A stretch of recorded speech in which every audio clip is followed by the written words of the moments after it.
तो फ्रेंड्स, इस वीडियो में जो हम लोग बात करने वाले हैं टीएस डायग्राम कैसा ड्रॉ होता है, ये समझ लीजिए कि थर्मोडायनेमिक्स एक बहुत ही इंपॉर्टेंट टॉपिक जो है मैं डिस्कस करने जा रहा हूँ। नॉर्मली हम लोग देखिए जो टीएस डायग्राम ड्रॉ करते हैं वो टीएस डायग्राम अभी हमने केवल एक सब्सटेंस के लिए देखा है, बात करूंगा वो आपका एक फेज के लिए था, गैसियस फेज के लिए।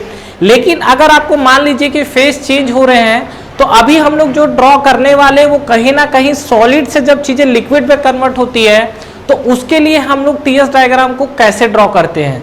कहने का क्या मतलब है कि जैसे मान लीजिए हमारे पास ये जो प्योर सब्सटेंस की बात हो रही है, तो प्योर सब्सटेंस में अगर आप देखेंगे तो जैसे मान लीजिए मेरे पास अगर कोई सॉलिड है, तो अगर ये सॉलिड को मुझे लिक्विड में कन्वर्ट करना है तो इस केस में हमारा किस तरीके से ड्रॉ होगा टीएस डायग्राम। और जो प्योर सब्सटेंस है तो मैंने एग्जांपल्स भी आपको बता ही दिया है कि जो हमारा प्योर सब्सटेंस होता है, प्योर सब्सटेंस हमारा क्या होता है H2O, मतलब वाटर को हम लोग डिफाइन करते हैं जो हमारा प्योर सब्सटेंस होता है। ठीक है, अब देखिए हम लोग इसके अंदर बात करते हैं। तो ये जो हम लोग टीएस डायग्राम अगर आपको याद हो तो हम लोग कुछ इस तरीके से ऐसा कुछ ड्रॉ करते थे, याद है?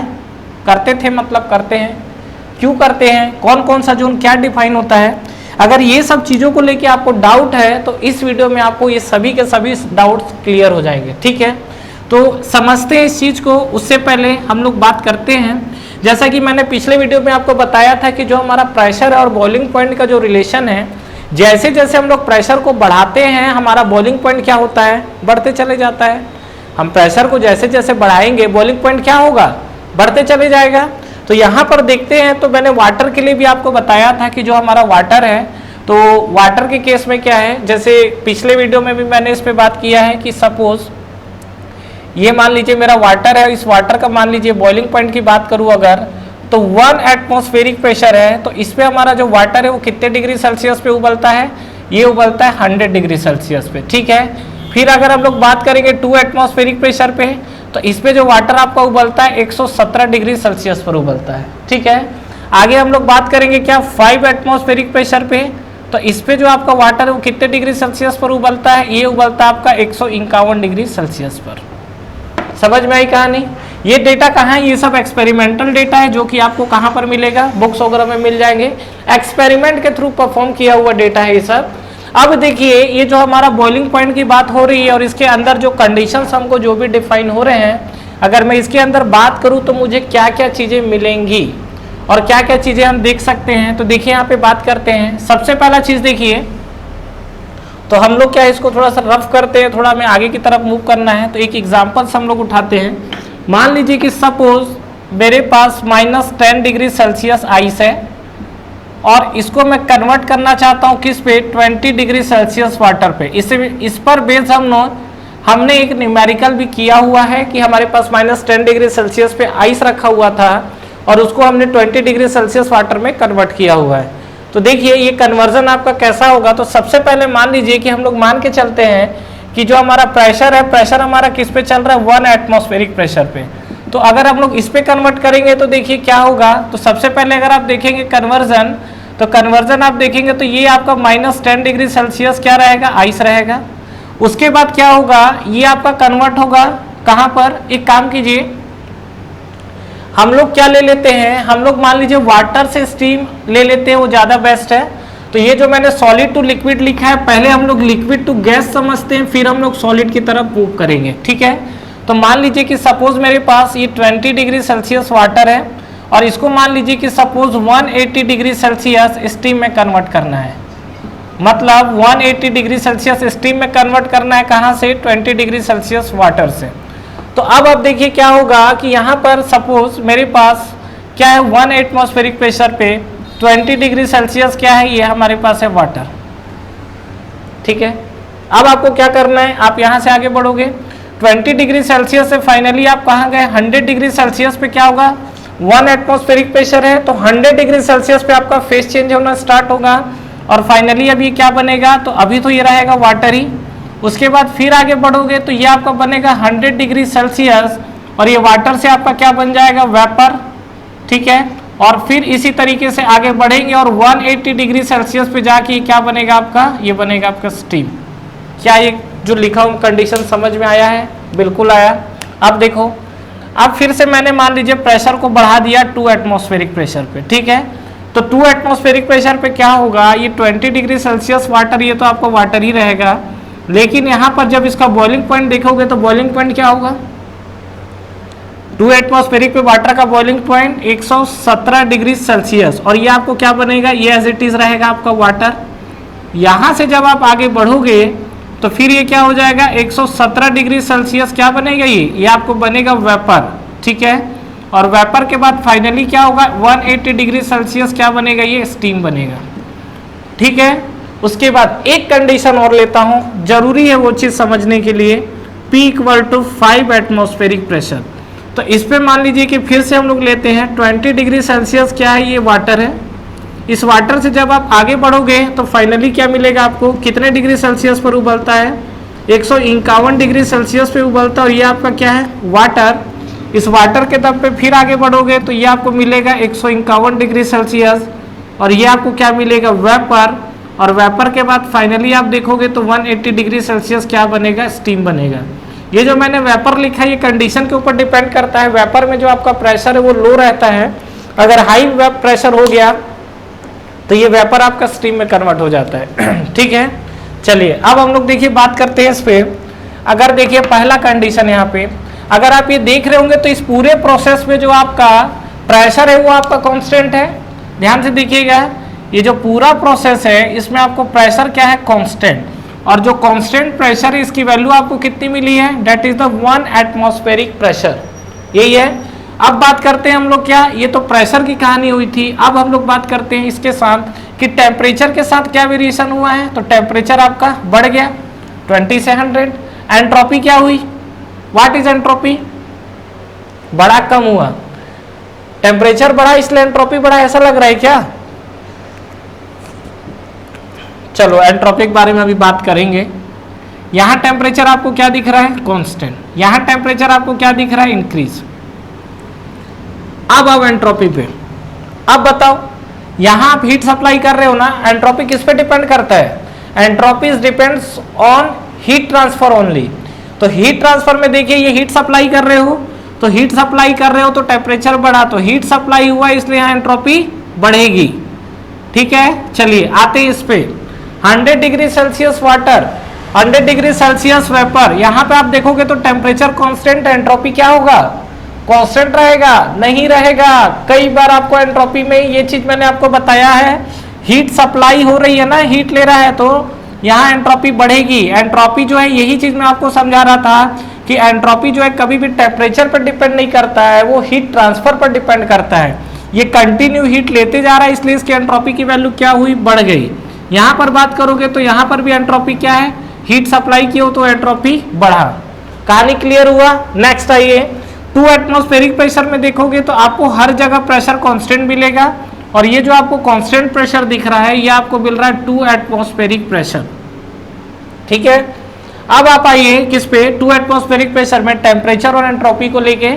तो अगर आप बात करेंगे टेम्परेचर, तो टेम्परेचर यहाँ पर क्या दिख रहा है आपको, बढ़ रहा है। यहाँ टेम्परेचर आपको दिख रहा है कांस्टेंट, और यहाँ पर आप टेम्परेचर देखोगे तो क्या दिख रहा है, इंक्रीजिंग, ठीक है। अगर मैं एंट्रोपी की बात करूँ तो हीट दिया है तो एंट्रोपी यहाँ बढ़ेगा। यहाँ भी आप बात कर रहे हो तो देखो टेम्परेचर कांस्टेंट है तो क्या हुआ, हीट कंटिन्यू ले रहा है तो एंट्रोपी बढ़ रहा है, और यहाँ भी आपको एंट्रोपी क्या होगा, बढ़ता हुआ दिखेगा। कहानी कुछ क्लियर हुआ। आगे आइए फिर से, 5 एटमॉस्फेरिक प्रेशर है तो pressure constant, pressure is constant, और ये जो कांस्टेंट प्रेशर ये कितना है, 5 एटमॉस्फेरिक प्रेशर पे है। टेम्परेचर और एंट्रोपी को लोगे देखोगे तो ये आपका टेम्परेचर भी बढ़ेगा और आपकी एंट्रोपी भी बढ़ेगी। यहाँ देखोगे तो ये आपका टेम्परेचर कांस्टेंट है, एंट्रोपी इंक्रीज, और यहाँ देखोगे तो टेम्परेचर भी बढ़ा और आपकी एंट्रोपी भी बढ़ गई। कहानी क्लियर है यहाँ तक? यहाँ तक किसी को डाउट दिख रहा है तो बताइए आप। कहानी क्लियर है। अब हमको क्या करना है, अब हम लोग इंटर करते हैं इसका जो हम लोग टीएस डायग्राम ड्रॉ करने की बात कर रहे थे, ये ऐसा मैंने इसलिए किया हुआ है क्योंकि ये देखिए जब तक टेम्परेचर और एंट्रोपी का आपको वेरिएशन नहीं पता चलेगा आप टीएस डायग्राम कैसे प्लॉट करोगे बताओ, ठीक है। तो यहाँ अब मुझे टेम्परेचर और एंट्रोपी का वेरिएशन पता चल चुका है, तो अब मैं क्या है इसको ड्रॉ करना स्टार्ट करता हूँ। तो देखिए यहाँ पे बात करते हैं, तो देखिए क्या होगा, यहाँ पे मैं ड्रॉ करना चाह रहा हूँ टीएस डायग्राम। तो ये हमने ड्रॉ किया है, ठीक है, टेम्परेचर, और ये जो आपका है that is the specific entropy. कहानी क्लियर है यहाँ तक? अब देखिए इस पे मैं ड्रॉ करूंगा तो किस तरीके से मैं ड्रॉ करूंगा, आप ये बताइए कि सबसे पहला चीज यहाँ पर देखिए 20 डिग्री सेल्सियस वाटर जो हमने कहा हुआ है, तो पहला मैं पहले चीज को पकड़ता हूँ 20 डिग्री सेल्सियस वाटर। तो जब आपका टेम्परेचर 20 डिग्री सेल्सियस है तो डेफिनेटली उसके पास कुछ ना कुछ हीट है जिसके रेस्पेक्ट में उसके पास कुछ एंट्रोपी होगा। तो मान लीजिए कि सपोज एक एग्जांपल ये वाला पॉइंट आपका 20 डिग्री सेल्सियस है, ये जो आपका पॉइंट है कितना दिख रहा है आपको, ये आपको दिख रहा है 20 डिग्री सेल्सियस। कहानी समझ में आया?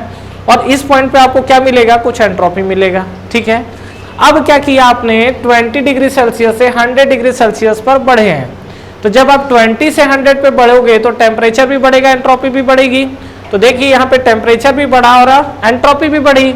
तो यहाँ पर बात करेंगे तो टेम्परेचर एंट्रोपी, और जब इसको एक्सपेरिमेंटली ड्रॉ किया गया तो ये जो लाइन है आपकी, ये लाइन कुछ इस तरीके से दिखी, मतलब एग्जैक्टली स्ट्रेट नहीं था, ठीक है, हल्का क्या था, कर्व था, हल्का। ठीक है, अब यहाँ पर जब पहुंचे तो ये हमारा कौन सा फेस पे आया, देखो 100 डिग्री सेल्सियस वाटर का फेस है, जहां पर मतलब 20 से 100 पे टेम्परेचर एंट्रोपी दोनों बढ़ा दिए हैं। और ये जो आपका अगर देखोगे तो ये हम लोग कहां पर पहुंच चुके हैं, ये हम लोग पहुंचे के 100 डिग्री सेल्सियस वाटर का फेस।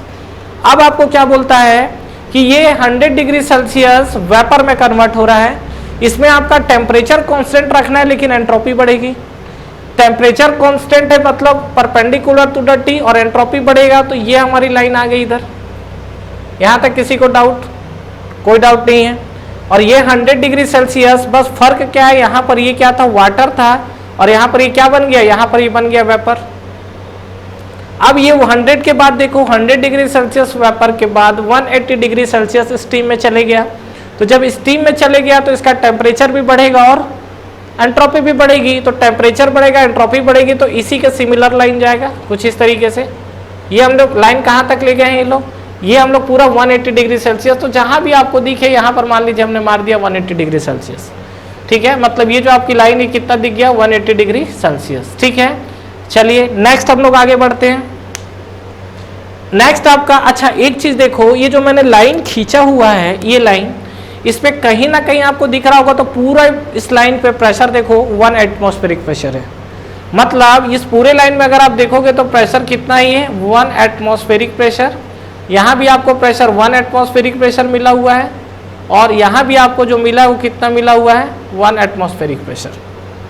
ठीक है, आगे जो हम लोग बात करते हैं प्रेशर 2 एटमॉस्फेरिक प्रेशर पे, तो 2 एटमॉस्फेरिक प्रेशर पे बात करोगे तो क्या होगा, ये अगेन आपका 20 डिग्री सेल्सियस वाटर है, उसको हम लोग 117 डिग्री सेल्सियस वाटर में कन्वर्ट कर रहे हैं। तो कहानी तो आपकी चालू होगी यहीं से, कहानी आपका यहीं से चालू होगा 20 डिग्री सेल्सियस पे, लेकिन 117 डिग्री सेल्सियस पे बोल रहा है जाना है, तो डेफिनेटली 117 डिग्री सेल्सियस, इससे कुछ ऊपर मिलेगा यहाँ।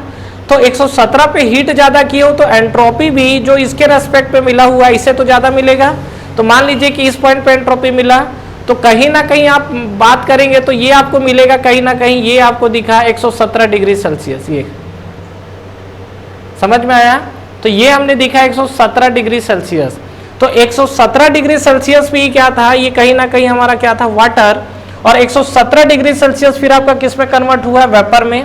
तो ये वाली लाइन देखिए यहाँ से स्टार्ट होकर ऐसे गई, ऐसे जाने के बाद फिर वेपर में जब कन्वर्ट होगा तो 100, देखिए वेपर में कन्वर्ट होने के लिए इसके कंपैरिजन में ये क्या करेगा, कम हीट लेगा, क्योंकि इसका ऑलरेडी क्या टेम्परेचर हाई है, तो एनर्जी ज्यादा स्टोर कर लिया ना 117 पे, एंट्रोपी भी ज्यादा है, तो 117 पे अगर एनर्जी ज्यादा स्टोर किया है तो कन्वर्ट होने में कम टाइम लगेगा, जिसके कारण ये जो लाइन, ये लाइन हो जाती है थोड़ी छोटी, मतलब नीचे के कंपेयर में लाइन कैसी हो जाएगी, छोटी।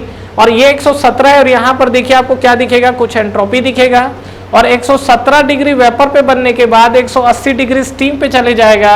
तो यहाँ पर ये लाइन देखोगे तो ये आपका देखो फिर से पहुंच गया 180 डिग्री सेल्सियस, कहाँ पर, स्टीम पर।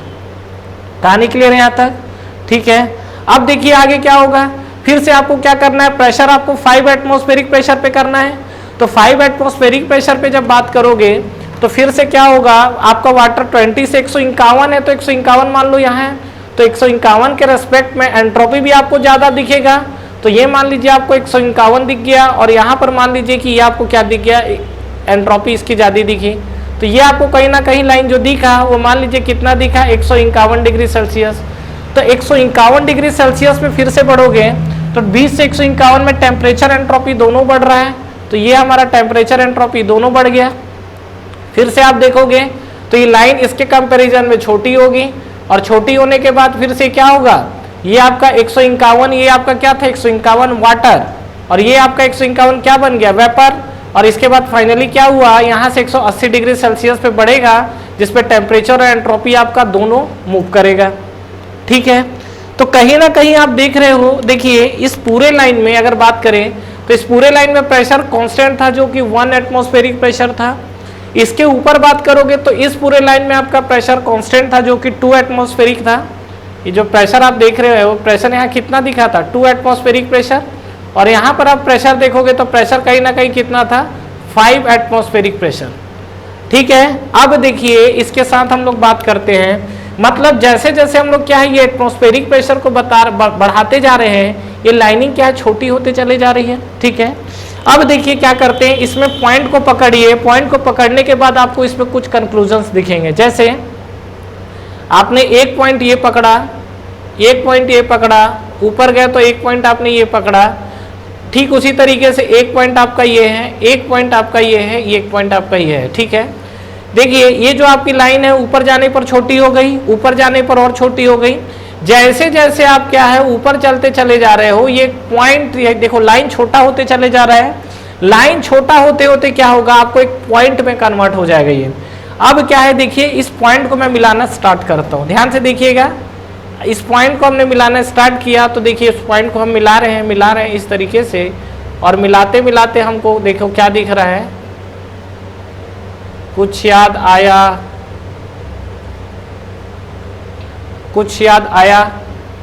टीएस डायग्राम का लाइन कुछ ऐसे ही तो बनता था, जो टीएस डायग्राम में हम लोग अंधाधुंध लाइन खींच देते थे वो कैसा बना, इसी तरीके से बना।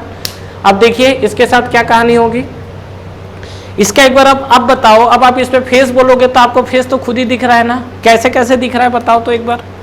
ये जो आपका फेस है ये वाली लाइन पे, इसके लेफ्ट साइड कौन सा जोन है, इसके लेफ्ट साइड पे कौन सा जोन है, ये वाला पूरा का पूरा वाटर है, मतलब इसको मैं लिक्विड जोन बोल दूं तो कोई दिक्कत नहीं, दैट इज कॉल्ड सब कूल्ड रीजन।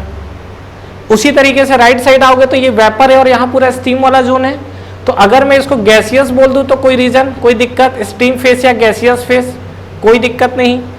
अब ये बीच में बताओ, ये आपका लिक्विड है, ये आपका वेपर और स्टीम वाला फेस है, तो बीच वाला कौन सा फेस बनेगा, बीच का फेस वो फेस है जहां पर आपका लिक्विड जो है कहीं ना कहीं वेपर में कन्वर्ट होना स्टार्ट हो रहा है, तो बीच वाला जो जोन है ये आपका क्या बन गया, ये आपका बन गया लिक्विड प्लस वेपर। कहानी क्लियर, मतलब ये जो आपका लिक्विड है, राइट साइड आपका क्या है, स्टीम या वेपर बना हुआ है, तो इस कंडीशन पे जो आपको मिलेगा वो आपको क्या मिलेगा, लिक्विड प्लस वेपर। अब ये बताइए कि ये जो हमारा कहानी है, ये बीच का जो पोर्शन है बीच का जो पोर्शन है वो आपका कौन सा पोर्शन है, लेटेंट हीट वाला है। कैसे लेटेंट हीट है, यहाँ पर आपका क्या केवल फेस चेंज हो रहा है, तो फेस चेंज हो रहा है तो क्या मैं इसको बोल सकता हूँ कि ये हमारा लेटेंट हीट है, ये जो फेस चेंज हो रहा है इसको हम लोग क्या बोल सकते हैं, लेटेंट हीट बोल सकते हैं। तो ये ध्यान रखिए, ये आपका कंडीशन है, और जैसे जैसे आपका लेटेंट हीट कम हुआ और एक पॉइंट पे पहुंचा है, इस पॉइंट को हम लोग क्या बोलते हैं, इस पॉइंट को हम लोग बोलते हैं क्रिटिकल पॉइंट, ये वाली चीज को। ठीक है, तो ये एक आपका लमसम डायग्राम था। अब मैं आपको एक फ्रेश डायग्राम ड्रॉ करके दिखाता हूं जहां पर ये चीजें आपको दिखेगी कि किस तरीके से चीजें बनती है, क्योंकि ये अभी आपका एक एक्सपेरिमेंटल डायग्राम था जो मैंने ड्रॉ किया है। जैसे जैसे हम लोग ऊपर की तरफ जा रहे हैं, ये लाइन क्या है, छोटी होती जा रही है, छोटी होती जा रही है, और छोटी होते होते क्या है, एक पॉइंट पे जाके सिकुड़ गया है। और अगर आपको याद हो तो इसी पॉइंट को हम लोग कौन सा पॉइंट बोलते हैं, क्रिटिकल पॉइंट। फ्रेंड्स, हमारा ऑनलाइन टेस्ट सीरीज स्टार्ट हो चुका है एसएससी जेईई के लिए, जिसको आप बिल्कुल ज्वाइन कर सकते हैं। इस टेस्ट सीरीज में फ्रेंड्स आपको कितने क्वेश्चंस करेक्ट हो रहे हैं, इनकरेक्ट हो रहे हैं, ओवरऑल आपकी टाइम कंज्यूमिंग कितनी हो रही है, कितने आपके मार्क्स निगेटिव हो रहे हैं, ओवरऑल आपका जो टेस्ट परफॉर्मेंस है, टेस्ट की रैंकिंग क्या है, ये सारी की सारी जो चीजें एनालिसिस है वो आपको एक ही प्लेटफॉर्म पे मिलेगा। तो बिल्कुल फ्रेंड्स आपको ये टेस्ट सीरीज ज्वाइन करना चाहिए, बिल्कुल अफोर्डेबल प्राइस पे ये टेस्ट सीरीज अवेलेबल है, जो कि आपको नीचे डिस्क्रिप्शन में और फर्स्ट कमेंट बॉक्स पे मिलेंगे। इसके अलावा इस पे फ्रेंड्स अगर आप 10% का एडिशनल ऑफ चाहते हैं तो आप मेरा प्रोमो कोड यूज कर सकते हैं। जो मेरा प्रोमो कोड है वो आपको नीचे डिस्क्रिप्शन पे मिलेगा। तो जब भी आप टेस्ट सीरीज को बाई करें, ये प्रोमो कोड को अप्लाई करें, इस पे आपको 10% के एडिशनल ऑफ मिलेंगे। तो ठीक है फ्रेंड्स, अगर आप इस वीडियो से रिलेटेड कंटिन्यू और भी अपडेट्स चाहते हैं तो आप हमारा टेलीग्राम चैनल को ज्वाइन कर सकते हैं। टेलीग्राम चैनल के लिंक भी आपको नीचे डिस्क्रिप्शन पे मिल जाएंगे। तो फ्रेंड्स इस वीडियो को लाइक करिए, फ्रेंड्स के साथ शेयर करिए और इस चैनल को सब्सक्राइब करिए, बेल आइकन प्रेस करना ना भूलें और एग्जाम्स की आप तैयारी करते रहिए। Wish you all the best.